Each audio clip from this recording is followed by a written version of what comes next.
सुनसान रास्ते पर एक लड़की अपनी बहन के घर से अकेली घर जा रही थी। तभी उसने देखा कि गली के कॉर्नर पर एक लड़का खड़ा हुआ है जो बिल्कुल अजीब सा था, जिसको वो देखकर बहुत ज़्यादा खौफज़दा हो गई।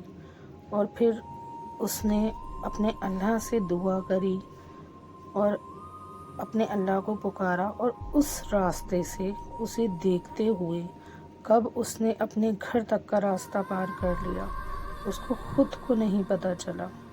वो अपने घर आई और आराम से अपने बिस्तर पर लेटकर गहरी नींद में सो गई।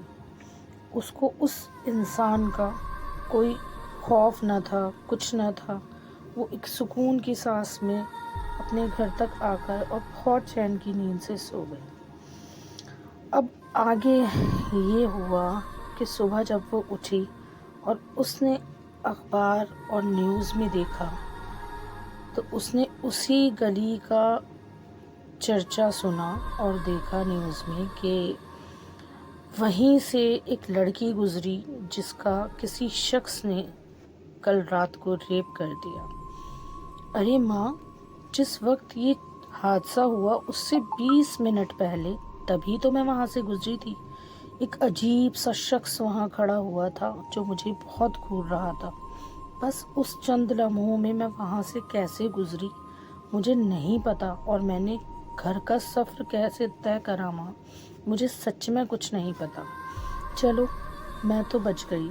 कुछ देर बाद फ़ोन की घंटी बजी और दूसरी तरफ से आवाज़ आई एक पुलिस इंस्पेक्टर की। हेलो मैम, आप कल रात से इस गली से गुजरी थी जहाँ एक लड़की के साथ एक हादसा हुआ है, उसका रेप हो गया है। तो जितने लोग उस गली से गुजरे थे आपको भी आकर वहाँ पर बयान देना होगा।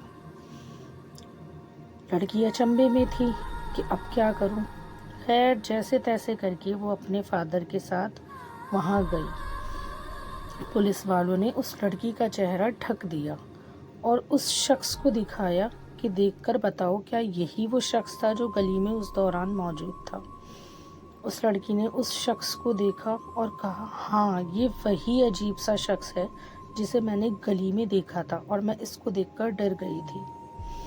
तभी पुलिस वाले ने उस मुजरिम से जाकर एक सवाल करा कि ये बताओ कि जब ये लड़की तुम्हारे सामने से गुजरी तब तुमने इसको तो छोड़ दिया, इसका रेप नहीं करा, और दूसरी लड़की जो इससे छोटी उम्र की थी तुमने उसके साथ गलत कर दिया, तुम्हें शर्म नहीं आई?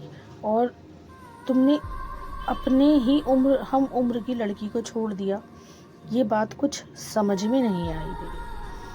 तब उस मुजरिम ने डरते हुए कहा कि ये लड़की अकेली थोड़ी थी, इसके साथ तो बहुत सारे लोग थे जो लंबे तड़ंगे थे, सफ़ेद चोला ओढ़े हुए थे और इसके इर्द गिर्द आजू बाजू फैले हुए थे।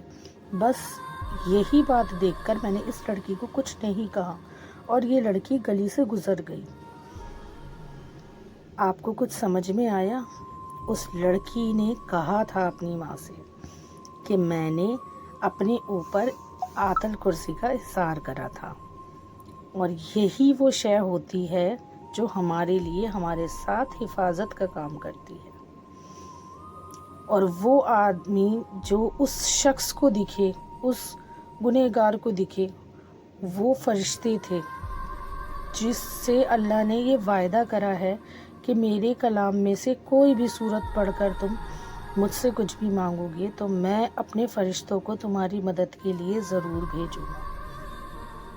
ये वही फरिश्ते थे जो उस लड़की को उसका रास्ता पार करा गए, उसको आसानी से उसके घर तक हिफाजत के साथ पहुंचा दिया। तो बस अपने बच्चों को सही सीख दें। अल्लाह